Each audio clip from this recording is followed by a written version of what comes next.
MPC, Master's Program Graduation. You guys will soon be graduates, will soon be masters, and at that point, you will have achieved a level of peerhood with all of your instructors. And that's a whole new phase. So you have that big test to take, but you have entered that point where you know everything you need to begin the journey. This has all been 3 years hard, grinding prep for this moment. And as you've noticed in this last term or two, probably in the clinic, it's become much more natural, much simpler, and much less effort in that part of the job. So even though as I have to learn, you will always be learning, you will always have things to learn, it hit that point. So, well, in a few minutes you will hit that point. So I just want to say welcome, family, friends, faculty, staff, everybody. Thank you for your efforts to get us to this point. Welcome to our graduation, and I now turn things over to Tony Dela Croce for his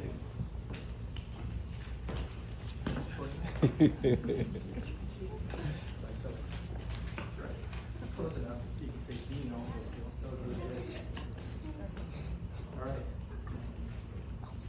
I got this. This is when I was at school back in 2014.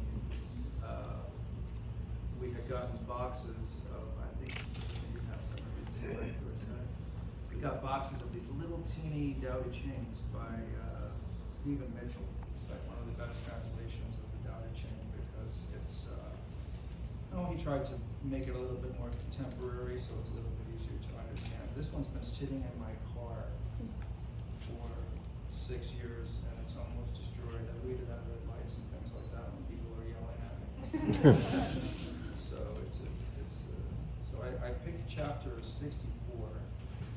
It's a chapter that's often read in medical graduation ceremonies because it's rather poignant. So it goes thusly. What is rooted is easy to nourish. What is recent is easy to correct. What is brittle is easy to break. What is small is easy to scatter. Prevent trouble before it arises. Put things in order before they exist. The giant pine tree grows from a tiny sprout. The journey of 1,000 miles starts from beneath your feet. Rushing into action, you fail. Trying to grasp things, you lose them. Forcing a project to completion, you ruin what was almost right. Therefore, the master takes action by letting things take their course. He remains as calm at the end as at the beginning. He has nothing, thus has nothing to lose. What he desires is non-desire. What he learns is to unlearn. He simply reminds people of who they have always been. He cares about nothing but the Tao, thus he can care for all things.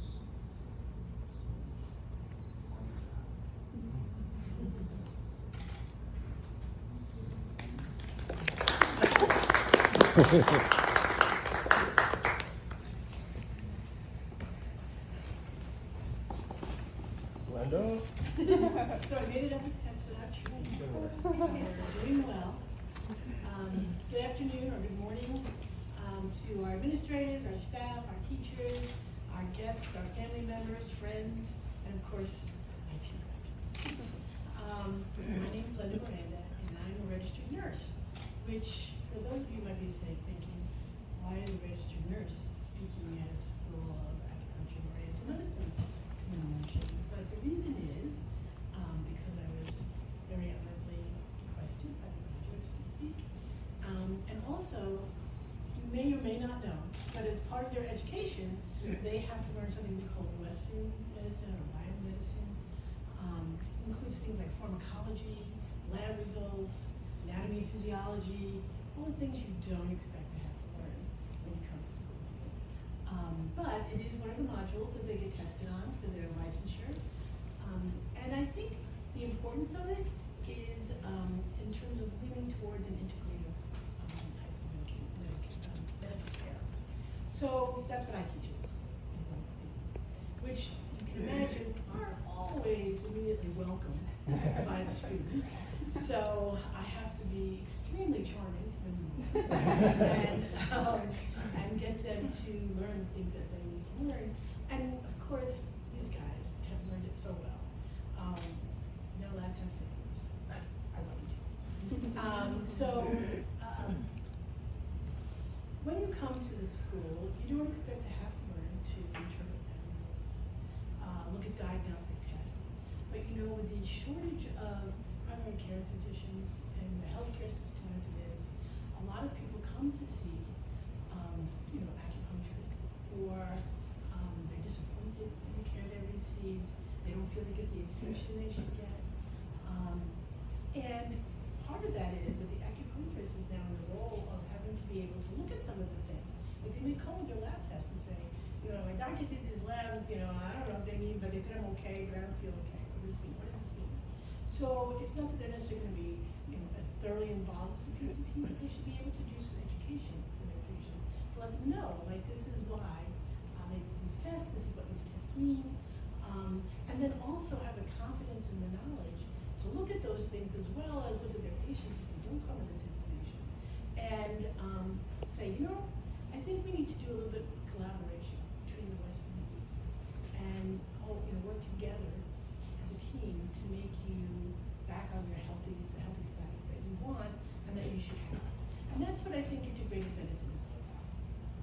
Traditional Chinese medicine looks at the whole person with a goal towards bringing the body in balance, while Western or conventional medicine tends to look at symptoms, disease process, procedure, much more focused on a particular thing.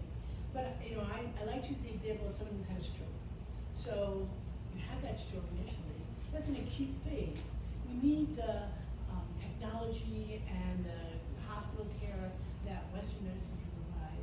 But eventually you get better, and now we want to get you back to a place where your body is whole, where everything's working together. And so that's where acupuncture comes in.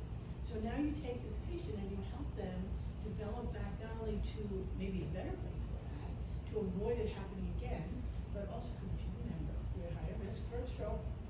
If you had the first one, remember that.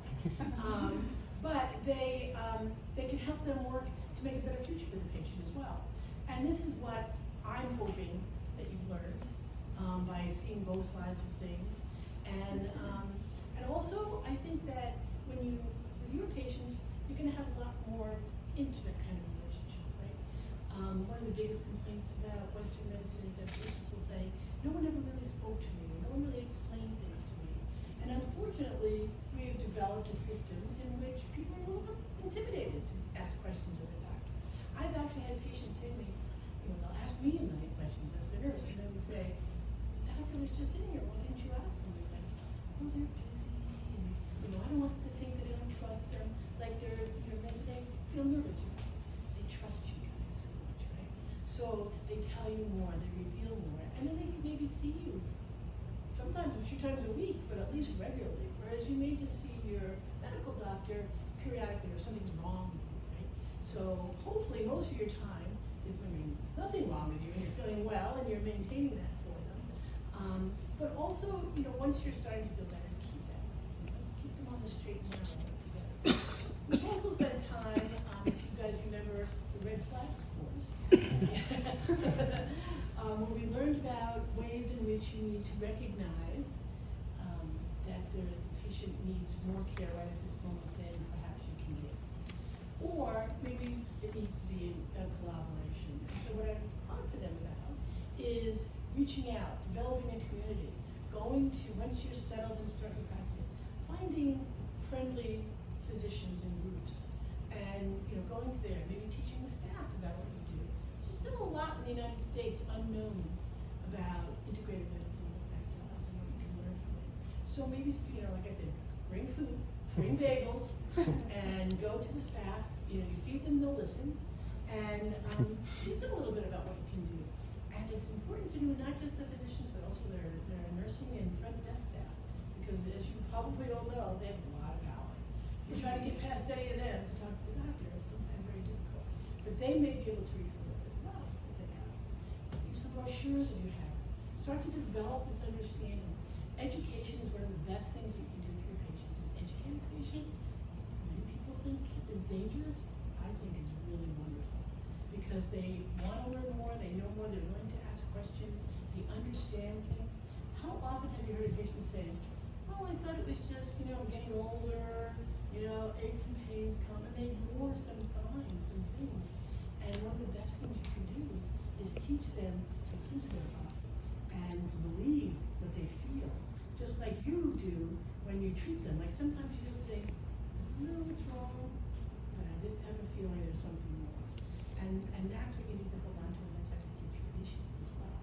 So I want you to hopefully remember what we learned. I think that both Andrew and Lynn were, and I'm not just saying this because you were, I would say it if you weren't, they were great students, and I watched them both develop.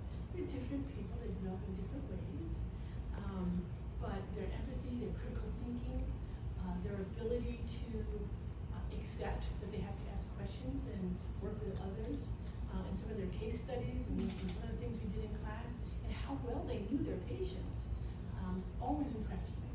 And so I know you'll go forward and do amazing things. You'll be champions, I hope, for integrative medicine and developing this practice more and more. As they said in China, they've been doing it for years, like since the 50s. And the medical doctors get training in Eastern, and the TCM doctors get training in Western. It's all collaborative. Hospitals have both. You're starting to see it a little bit in some of the hospitals that they have acupuncturists on staff or at least on call. So there's a lot of exciting stuff going on that can make it a really wonderful place for all of us to live by having this ability to be able to treat us that way.